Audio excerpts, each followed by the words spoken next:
Welcome back, students. You have completed several videos on circulation and we have seen all the aspects of circulation. Now this is the final circulation challenge video and let's see how much you are prepared. Coming to question number 1, which is a clinical concept. The question says a patient has blood pressure recorded 150 by 95 mmHg. Which statement is correct? एक person है, उनका BP इस तरह से record हुआ 150 by 95 mmHg. कौन सा statement correct है? 150 mmHg represents ventricular relaxation, 95 mmHg represents pressure during ventricular contraction, 150 mmHg represents systolic pressure या 95 mmHg represents normal diastolic pressure. So आप सोचिए और बताइए कि क्या which one is correct. और मैं आपको अभी एक ट्रिक भी बताऊंगी इसमें. Answer C is correct. 150 mmHg represents systolic pressure. Now what is systolic pressure? Systolic pressure arises when ventricle contracts. जब ventricle contract करती है ना, तो उस वक्त जो pressure arise होता है उसको systolic pressure बोलते हैं. नॉर्मली ये प्रेशर एक एडल्ट में 120 mmHg होता है और डिस्टोलिक प्रेशर का मतलब होता है या डायस्टोलिक प्रेशर का मतलब होता है वेंट्रिकुलर रिलैक्सेशन. ओके, सो एक चीज मैं आपको बता दूं कि ये जो ऊपर वाली वैल्यू होती है ना, जो फर्स्ट वैल्यू होती है that is due to ventricular contraction which is known as systolic pressure, और जो दूसरी नीचे स्लैश के बाद वाली वैल्यू होती है दैट इज डायस्टोलिक प्रेशर और you can say ventricular relaxation. ठीक है, ये बिल्कुल मत भूलिएगा. अब ये जो वेंट्रिकुलर रिलैक्सेशन होता है ना, ये 80 to 85 mmHg होता है, लेकिन जो आपको क्वेश्चन दिया हुआ है that is asking 150 by 95 mmHg है किसी पर्सन का, तो ये क्या है? तो एक तो ये कि ये 150 mmHg जो है आपका वेंट्रिकुलर कॉन्ट्रैक्शन रिप्रेजेंट कर रहा है, मतलब सिस्टोलिक प्रेशर, और दूसरा ये वैल्यू रिप्रेजेंट करता है हाइपरटेंशन, मतलब increased blood pressure in the patient. Okay, चलिए. Why others are wrong? क्योंकि A जो है 150 mmHg वेंट्रिकुलर रिलैक्सेशन. नो, मैंने अभी आपको बताया जो फर्स्ट वैल्यू स्लैश के पहले वाली value that is ventricular contraction, तो पहला स्टेटमेंट गलत है. दूसरा B 95 mmHg represents ventricular contraction, नहीं, वो वेंट्रिकुलर रिलैक्सेशन को रिप्रेजेंट करता है. And D 95 mmHg is normal diastolic pressure. No, this is a hypertension diastolic pressure which represents hypertension. Normal 80 to 85 होता है. ठीक है, चलिए. Coming to question number 2, which is on ECG logic. ECG मैंने आपको पढ़ाया था, peak, QRS peak and T peak. Let's see what does the question say.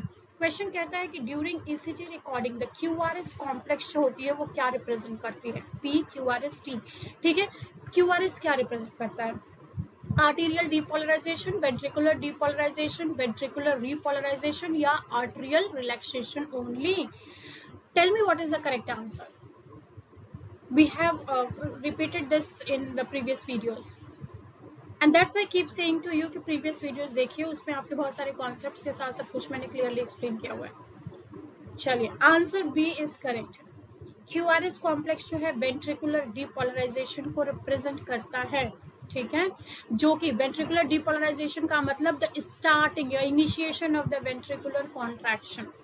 ये भी याद रखिएगा, डीपोलराइजेशन का मतलब initiation of ventricular contraction, repolarization का मतलब वेंट्रिकुलर रिलैक्सेशन. ठीक है, so depolarization means contraction and repolarization means relaxation.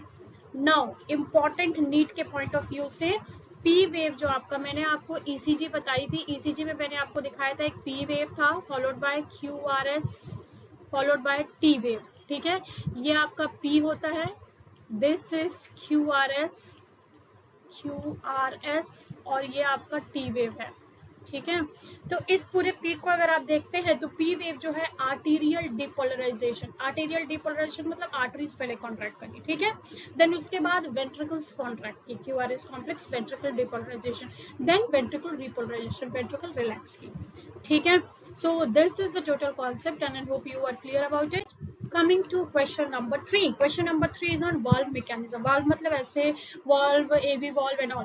तो यहाँ पर क्वेश्चन पूछता है कि semilunar valve opens when. Semilunar valve कब ओपन होता है? And the options are when ventricular pressure exceeds arterial pressure. ventricle में प्रेशर आर्टरीज के प्रेशर से ज्यादा होता है या आर्टीरियल प्रेशर से ज्यादा होता है. Arterial pressure exceeds ventricular pressure. ventricle relaxes completely या AV valve closes permanently. When does SA valve open? ऐसे वॉल्व ओपन है? The answer is A, when ventricular pressure exceeds arterial pressure. क्यों? क्योंकि ऐसे वॉल्व वेंट्रिकल के बाद आता है। ठीक है, तो चलिए, ऐसे valve opens when ventricular pressure becomes greater than aortic pressure. Aorta के प्रेशर से ज्यादा जब वेंट्रिकल का प्रेशर होता है तब ऐसे वॉल्व, नीचे वाली वॉल्व ओपन होती है, और उसके ओपन होते ही पल्मोनरी आर्टरी में वॉल्व होती है, वो ओपन होते ही वेंट्रिकल से ब्लड फ्लो करता है आर्टरीज के अंदर। Okay, and the connection between this concept is this pressure gradient controls valve opening। इस valve की opening को pressure gradient control करता है। जब pressure अंदर ventricles में बढ़ता है तो ऐसे valve open होती है, तो arteries में फिर blood flow होता है। okay, चलो, coming to question number 4 which is a brain teaser, and tell me the answer। first read the question, which event occurs first during cardiac cycle। मैंने आपको बताया cardiac cycle क्या होता है। cardiac cycle में कौन सा इवेंट सबसे पहले होता है? Ventricular systole, joint diastole, arterial systole या वेंट्रिकुलर फिलिंग एंड्स? क्या होता है पहले? And answer is B, joint diastole. Diastole का मतलब रिलैक्सेशन। ठीक है, दोनों cardiac cycle begins with joint diastole. दोनों आर्टरिया और वेंट्रिकल्स दोनों रिलैक्स मोड में होंगे। ठीक है, जब रिलैक्स मोड में होंगे तो पैसिव वेंट्रिकुलर फिलिंग होती है, मतलब विदाउट एनर्जी वेंट्रिकल्स की फिलिंग होती है, आर्टरी से ब्लड फ्लो करके वेंट्रिकल्स में आता है। लेकिन स्टूडेंट्स क्या करते हैं ना कि वो बोल देते हैं आर्टेरियल सिस्टोल, मतलब पहले आर्टरीज कॉन्ट्रैक्ट करेंगी तो वेंट्रिकल रिलैक्स करेगा तो उसमें से ब्लड वेंट्रिकल में आएगा, फिर वेंट्रिकल कॉन्ट्रैक्ट करेगा तो आर्टरीज में जाएगा। ठीक है, तो ये जो है ना जो आपका कॉन्सेप्ट है कि आर्टरियल कॉन्ट्रैक्शन होगा, देन उसके बाद ventricle followed by ventricle relaxation, so that the blood moves from arterial to ventricles and then from ventricle to arteries, ये गलत है कॉन्सेप्ट। पहले दोनों चैम्बर्स रिलैक्स होंगे, दोनों चैम्बर्स के रिलैक्स होने से पैसिव ब्लड फ्लो होगा, उसके बाद फिर एक्टिव ब्लड फ्लो। ठीक है, चलिए, coming to question number 5 which is a clinical flow logic. ठीक है, क्लिनिकल फ्लो लॉजिक का मतलब आप क्लिनिकली कितना अपने कॉन्सेप्ट्स को कोरिलेट कर पा रहे हैं, मतलब प्रैक्टिकल, अगर एप्लीकेशन बेस देखा जाए तो how much you are ready to apply your concept. A blockage in coronary artery primarily affects. अगर कोरोनरी आर्टरी, पहले तो कोरोनरी आर्टरी क्या है ये कॉन्सेप्ट फटाफट अपना रिवाइज कर लीजिए। Blockage in coronary artery primarily affects, blockage अगर कोरोनरी आर्टरी में है तो क्या होगा? Options are blood supply to lungs. ठीक है, ब्लड सप्लाई जो लंग्स में होता है वो अफेक्टेड होगा, blood supply to heart muscles affected होगा, blood returns to right atrium या पल्मोनरी सर्कुलेशन पे असर पड़ेगा। क्या होगा? Answer is B. Why? Because I have already told you that coronary arteries are the arteries that supply to the myocardium, heart muscles को supply करती हैं। यहाँ दो तरह के सर्कुलेशन होते हैं, pulmonary circulation and coronary circulation, ये सब मैं आपको बता चुकी हूँ। सो coronary artery supply to the heart muscles, मतलब हार्ट के खुद के मसल्स को सप्लाई होना चाहिए ब्लड, जिससे कि हार्ट भी जिंदा रहे, तभी तो फंक्शन करेगा। तो आर्टरीज जो उसको सप्लाई करती है those are known as coronary arteries. और अगर ब्लॉकेज कोरोनरी आर्टरीज में है तो it will lead to ischemia. Ischemia means non supply of और reduce supply of oxygen to the myocardial muscles. और जब reduce supply of oxygen to the myocardial muscles होगा तो muscles or cells and tissues of a part of the myocardium will undergo necrosis। necrosis का मतलब dying of the या decaying of the tissues due to shortage of oxygen supply, और उसके कारण myocardial infarction होगा। myocardial infarction is called heart attack। Clinical insight देखिए, heart receives oxygen through coronary circulation not directly from blood inside the chambers. Heart को भी blood supply होना चाहिए और वो ब्लड सप्लाई उसको कोरोनरी सर्कुलेशन के थ्रू मिलता है। Now here we will take a pause and would like to know how many questions have you attempted correctly. पूरा का पूरा आपको स्कोर मिलता है या 4 स्कोर मिलता है, या थोड़ा सा अगर 4 से ऊपर आपको स्कोर मिल रहा है, 4, 4.5 अगर आप खुद को दे रहे हैं, या 5 आउट ऑफ 5 दे रहे हैं, तो you are at the right track of preparation. अगर इससे कम है तो please revise the videos and please clear your concepts. ये बड़े अच्छे कॉन्सेप्ट्स हैं और इसमें से बहुत सारे क्वेश्चंस हर साल रिपीट होते हैं। चलिए, moving ahead, coming to question number 6 which is assertion reason type question. ठीक है, assertion says SA node is called pacemaker of heart। SA node को, SA node साइनोआर्टरियल नोड, ये इसको क्या बोलते हैं? ये पेसमेकर है हार्ट का। ठीक, reason says it initiates electrical impulses rhythmically। ठीक है, ये इलेक्ट्रिकल इम्पल्सेस को रिदमिक वे में इलेक्ट्रिकल इम्पल्सेस को इनिशिएट करता है. नाउ टेल मी, अब मतलब असर्शन रीजन में आपका ऑप्शन ए होता है, बी होता है, सी होता है, डी होता है. आप रिकॉल करिए इंस्ट्रक्शंस को जो मैंने प्रीवियस वीडियोस में दिया था. And what will be the correct answer. The correct यहाँ पर ऑप्शंस पे आपके दिए हैं. ए होगा जब both true reason both are true and reason explains the assertion. B both are true but reason does not explain the assertion. C assertion true reason false, assertion false reason true. And the correct answer is A. Let me tell you why. Since SA node initiates electrical impulses rhythmically, that's why it is known as the pacemaker of heart. मतलब SA node regulates the natural rhythm in the heart, natural rhythm of electrical impulses in the heart. अच्छा, secondary pacemaker किसको बोलते हैं फटाफट बताइए. AV node. Yes, SA node is the primary pacemaker and AV node is the secondary pacemaker. जब SA node functional नहीं रहती है या उसको कोई डिफेक्ट हो जाता है तो AV node takes over the function. चलिए, coming to question number 7 which is on blood group application. Blood group का एप्लीकेशन वाला क्वेश्चन है ये. And the question says a person with blood group B accidentally received blood from group A. What is it likely, what is most likely. जो options दिए उसमें से क्या ज्यादा हो सकता है. एक पर्सन है, उनको ब्लड ग्रुप बी के पर्सन है, उनको ब्लड ग्रुप ए एक्सीडेंटली चढ़ा दिया. इसमें मैं आपको एक बहुत ब्यूटीफुल सा कॉन्सेप्ट बता दूंगी अभी. So what would happen likely. No reaction occurs, कोई रिएक्शन नहीं होगा. Anti-A antibodies attack donor RBCs. Donor मतलब ब्लड ग्रुप ए के आरबीसीज को अटैक करेंगे anti antibodies. Recipient RBCs produce antigen and platelet immediately causes blood clot. What will happen. Answer is B. Anti-A antibodies attack donor RBCs. अच्छा, मैं आपको एक बात ये बता दूं कि जो ए ब्लड ग्रुप होता है ना, उसमें आपके ए एंटीजन होते हैं, ये आपको पता होगा. ठीक है, ए एंटीजन होगा और एंटी बी एंटीबॉडी होगा.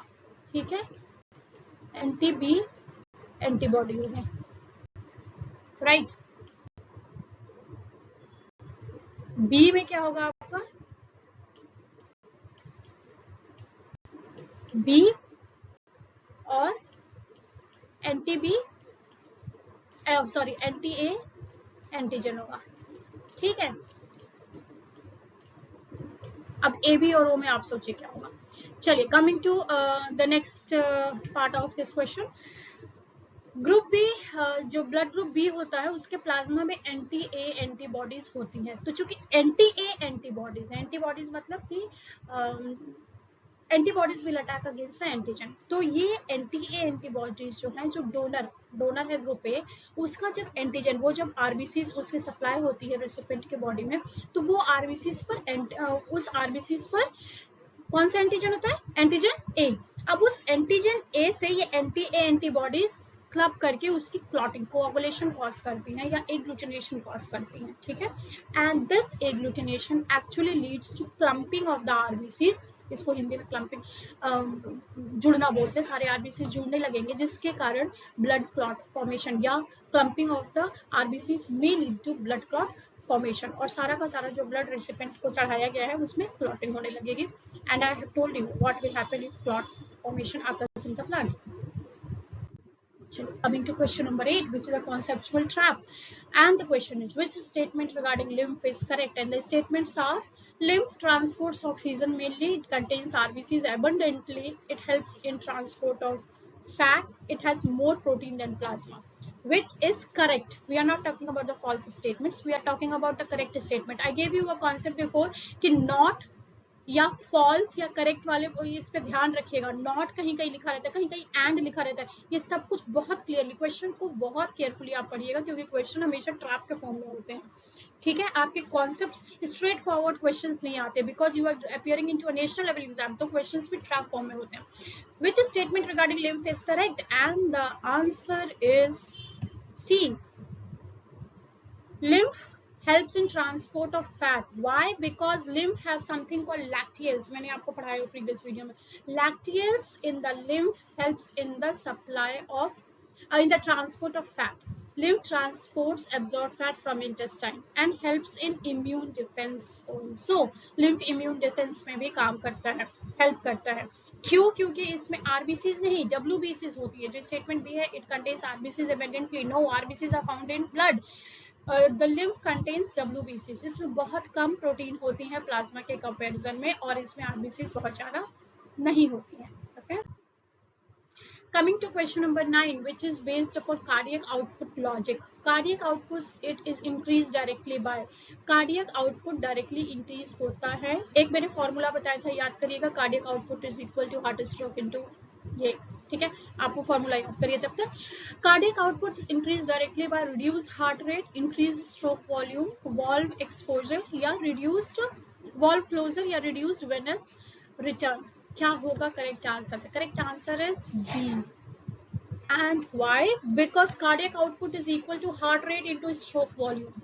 ठीक है, heart rate into stroke volume. Cardiac output is directly proportional to heart rate and in stroke volume. तो आपका जो दस increasing stroke volume increases cardiac output. Now stroke volume क्या होता है ये बताइएगा अभी।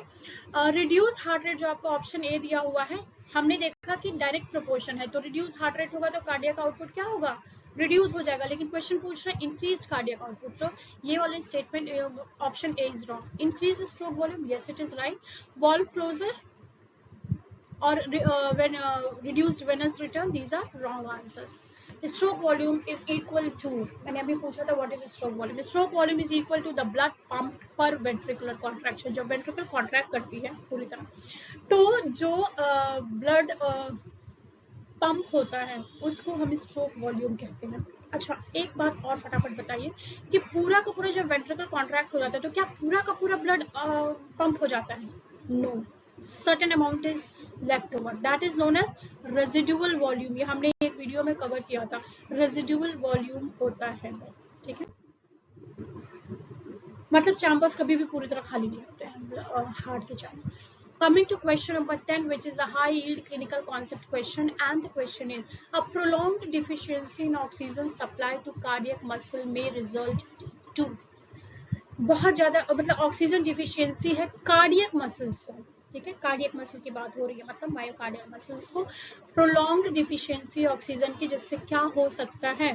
ल्यूकीमिया, हाइपरटेंशन, मायोकार्डियल इन्फेक्शन या इंक्रीज लिम्फ प्रोडक्शन। अभी हमने थोड़ी देर पहले 2-4 स्लाइड्स पहले अभी हमने इस स्टेटमेंट को पढ़ा है। So the answer is C, myocardial infection. Yes, reduced oxygen supply to the heart muscles due to coronary blockage may lead to heart attack. This may damage cardiac tissues directly. Okay, chaliye, so thanks for watching, and yes, before we leave, I would like to tell you that अगर आपको 10 में से 9 marks मिले हैं और आपने seriously without cheating अगर आपने अटेम्प्ट किया है and you have got really 8 to 9 marks, तो आपका प्रिपरेशन ठीक ठाक है। अगर नहीं, इससे कम है, तो please keep revising the concept, please keep watching the videos, my previous videos also. मैं इसमें प्लेलिस्ट भी अटैच कर दूंगी अभी इस वीडियो के साथ, आपके प्रीवियस वीडियोस का, जिसमें आपके कॉन्सेप्ट्स बहुत क्लियरली एक्सप्लेन किए गए हैं। तो B with us and keep watching. Do not forget to comment your progress and tell us what you like the most in the video and how much prepared you are. Don't forget to subscribe the channel to keep in pace both your preparation and the score. Thanks for